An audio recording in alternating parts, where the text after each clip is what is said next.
Let's improve English. मेरी किस्मत तुम्हारी जैसी नहीं है, मेरी किस्मत तुम्हारे किस्मत जैसी नहीं है. My destiny is not like yours. My destiny is not like yours. Yours एक possessive pronoun होता है. Yours का मतलब है your destiny. So pronoun का तो काम ही होता है, noun की जगह लेता है वो. तो your destiny की जगह पर मैंने सिर्फ बोल दिया yours. My destiny is not like yours. Friends, इसी तरीके से सेंटेंसेस सीखने के लिए, कुछ डेली यूज हिंदी सेंटेंसेस का इंग्लिश ट्रांसलेशन देखने के लिए, अपनी इंग्लिश को इंप्रूव करने के लिए इस वीडियो को एंड तक जरूर देखना. आपको काफी कुछ सीखने के लिए मिलेगा. देखिए, गुस्से में उसने दरवाजा दे के मारा. दरवाजा दे के मारा, इसे इंग्लिश में कैसे कह सकते हैं? He slammed the door in anger. He slammed the door in anger. Slam करना मतलब गुस्से से दरवाजा बंद करना. तो उसने स्लैम कर दिया डोर को इन एंगर, गुस्से में.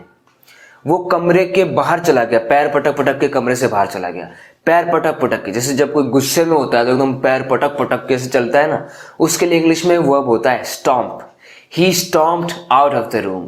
ही stomped out of the room, यानी वो स्टॉम्प कर करके कमरे से बाहर चला गया, यानी पैर पटक पटक के जोर जोर से बाहर चला गया. स्टॉम्प का एक और मतलब होता है why did you stomp on my phone. Why did you stomp on my phone, कि एक अलग चीज है, ऐसे लात मार देना. स्टॉम्प का मतलब होता है पैर से उसको ऐसे करना, मतलब कि आप समझ रहे हैं ना, उस पर पैर पटकना, उसे कहते हैं स्टॉम्प करना. So why did you stomp on my phone, मेरे फोन पर तुमने स्टॉम्प क्यों किया. इस तरीके से आप स्टॉम्प का यूज कर सकते हैं, यानी कि या तो पैर पटक पटक के चलना या फिर किसी चीज पर जानबूझकर पैर पटकना. एक अपराधी भागा हुआ है, एक अपराधी फरार है. A criminal is on the loose. A criminal is on the loose. Basically, I just want to tell you the meaning of this phrase, on the loose. किसी तरह की कैद से वो भागा हुआ है, imprisonment से भागा हुआ है, यानी कि खुला घूम रहा है, तो उसे कह सकते हैं on the loose. A criminal is on the loose. सावधान रहना, एक भालू भागा हुआ है, भालू यहाँ पर खुला घूम रहा है. Be careful, a bear is on the loose in this area. इस एरिया में a bear is on the loose. On the loose है एक bear, यानी एक भालू खुला घूम रहा है, भालू भागा हुआ है कैद छोड़ के, ऐसे हम बोल सकते हैं. उसी टाइम उसके लिए मेरा सारा सम्मान खत्म हो गया, जो मैं सम्मान उसके लिए करता था ना, उस टाइम खत्म हो गया. That's when I lost all my respect for him. That's when, इसका मतलब होता है तभी वो टाइम था, वही वो टाइम था. That's when I lost all my respect for him, यानी उसके लिए जो भी मेरी रिस्पेक्ट थी, I lost it, मैंने उसे खो दिया. उसने कुछ बुरा किया होगा. आपके अथक प्रयासों की वजह से आपको सफलता मिली है. आपके अथक प्रयासों की वजह से, अथक प्रयास मतलब बिना थके हुए जब कोई आदमी काम करता है, कोशिशें करता है, उसे अथक प्रयास कहते हैं. You have achieved your success because of your tireless efforts. You have achieved your success because of your tireless efforts. Tireless efforts यानी अथक प्रयास, बिना थके जो इंसान प्रयास करता है. इसको आप एज एन एडवर्ब भी यूज कर सकते हैं, tirelessly. You have worked tirelessly, तुमने टायरलेसली काम किया है. सो टायरलेसली काम करने का मतलब होता है बिना थके काम करना, अथक प्रयास करना, हार ना मानना, बहुत मेहनत करना. मंदी की वजह से धंधा सही नहीं चल रहा, ऐसे लोग बोलते हैं, तो इसे कैसे बोल सकते हैं? मंदी की वजह से बिजनेस अच्छा नहीं चल रहा है. माई business is not doing well because of the recession. My business is not doing well because of the recession. Recession का मतलब क्या होता है? जब कंट्री की इकोनॉमी डाउन जा रही है, यानी कि लोग स्पेंड कम कर रहे हैं, खर्चा कम कर रहे हैं, तो यानी कि रिसेशन बढ़ चुका है, मंदी आ चुकी है.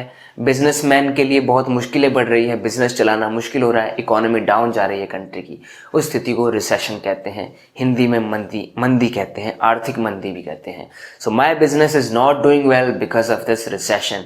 इस रिसेशन की वजह से मेरा बिजनेस अच्छे से काम नहीं कर रहा है. जैसे रिसेशन की वजह से फर्नीचर की डिमांड कम हो गई है, अब लोगों के पास पैसा नहीं है, खर्च नहीं करना चाहते.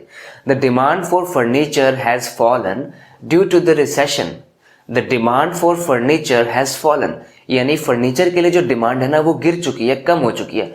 Due to the recession, recession की वजह से किसी भी चीज की डिमांड हो सकती है. Demand for new cars has fallen, जो कार्स की डिमांड होती है, जो लोग कार खरीदते हैं, वो कम हो चुकी है due to the recession. Recession की वजह से, मंदी की वजह से. मैंने पैसे जेब में रखे और चला गया. I pocketed the money and left. देखिए फ्रेंड्स, पॉकेट का मतलब जेब होता है, यहां पर पॉकेट वर्ब का काम कर रहा है. If you pocket the money और if you pocket any small articles, that means you put them inside your pocket. So pocket as a verb भी अपने आप में काम कर सकता है. So I pocketed the money का मतलब मैंने मनी को अपनी पॉकेट में रखा, एंड लेफ्ट फ्रॉम देयर, और मैं वहां से चला गया. दरवाजे का ये हिस्सा तो जंग से एकदम खत्म हो गया है। ऐसे बोलते हैं ना हम कि भाई दरवाजे का ये वाला हिस्सा तो ना जंग से एकदम खत्म हो गया है। This part of the door has rusted away. This part of the door has rusted away. Rust मतलब जंग लगना, तो फिर रस्टेड अवे, रस्ट की थर्ड फॉर्म हो गई रस्टेड अवे, यानी ये पार्ट तो रस्टेड अवे हो गया है, मतलब जंग लग गई है, खत्म हो गया एकदम। ये तुमने गिलास को किनारे तक क्यों भर दिया एकदम, वो गिर रहा है पानी उसमें से, किनारे तक क्यों भरा? ऐसे में बोलना है तो कैसे बोले इंग्लिश में? Why did you fill the glass to the brim? Why did you fill the glass to the brim? Brim बोलते हैं उस ग्लास के या फिर किसी भी कंटेनर के सबसे ऊपरी सरफेस को ब्रिम कहते हैं। So to fill a container to the brim का मतलब होता है किसी कंटेनर को एकदम किनारे तक फुल भर देना। जैसे कि अरे मेरे कप को पूरा मत भरना ऊपर तक, don't fill my cup to the brim, don't fill my cup to the brim, यानी टू द ब्रिम मत फिल करना उसे, एकदम किनारे तक मत भरना, किनारे मत लगा देना एकदम, ऐसे बोलते हैं ना हिंदी में। तो इंग्लिश में उसके लिए हम ब्रिम वर्ड का यूज कर सकते हैं।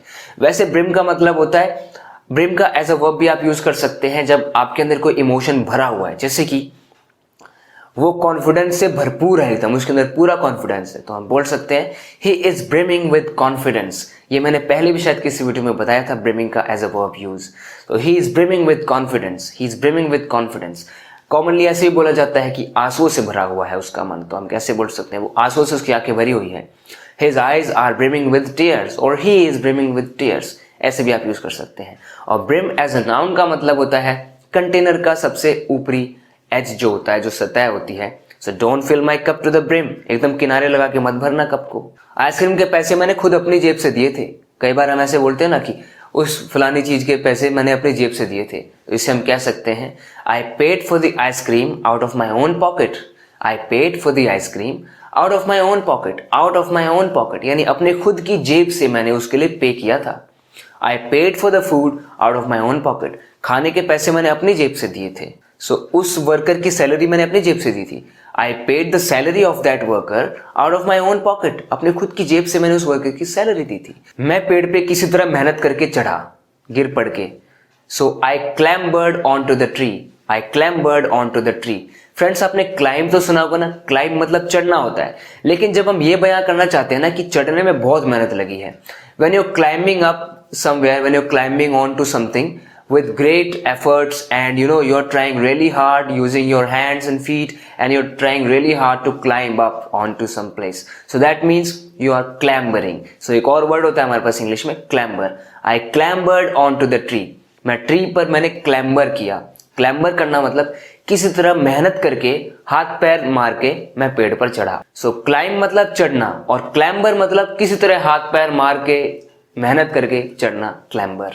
वो एकदम गुस्से में पलटा और उसके ऊपर चिल्लाया। पलटा, इसके लिए क्या बोल सकते हैं? He spun around in anger and shouted at him. He spun around in anger and shouted at him. Spun around, ये क्या है भाई? Spin around, ये एक फ्रेजल वर्ब होता है। Spin around का मतलब होता है घूम जाना या किसी चीज को घुमा देना। जैसे कि डांस करते हैं ना, जब कपल डांस करते हैं तो जो बॉय होता है वो गर्ल को ऐसे कमर पे हाथ रख के घुमा देता है, तो उसे भी बोल सकते हैं spinning around. So that boy spun around his girlfriend when he was dancing, dance करते वक्त।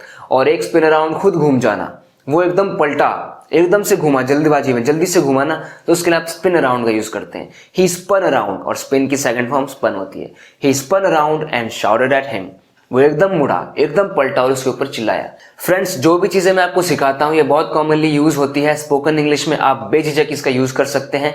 मैं बाबा आदम के जमाने की आपको इंग्लिश नहीं सिखाता हूँ, मैं आपको वही सिखाता हूँ जो प्रचलन में है और डेली लाइफ में आप यूज कर सकते हैं। आपके डेली लाइफ में काम आने वाले फ्रेजेस, वर्ड्स, जो इंग्लिश में वर्ड्स यूज होते हैं उनको मैं आपको बताता हूँ। जब मैं वहां पहुंचा तो वो स्पीड पकड़ के भाग गया, वो स्पीड पकड़ के भाग गया जैसे मैं वहां पहुंचा। इसे आप कैसे कह सकते हैं? He sped off the moment I reached there. He sped off the moment I reached there. तो यहां पर sped off क्या है भाई? Speed off is a phrasal verb. Speed off करने का मतलब होता है एकदम जल्दी से भाग जाना, फटाफट भाग जाना, 9-11 हो जाना। Speed off, तो स्पीड की सेकंड फॉर्म भी बना दी हमने, sped. So sped off. He sped off as soon as I reached there, या फिर the moment I reached there.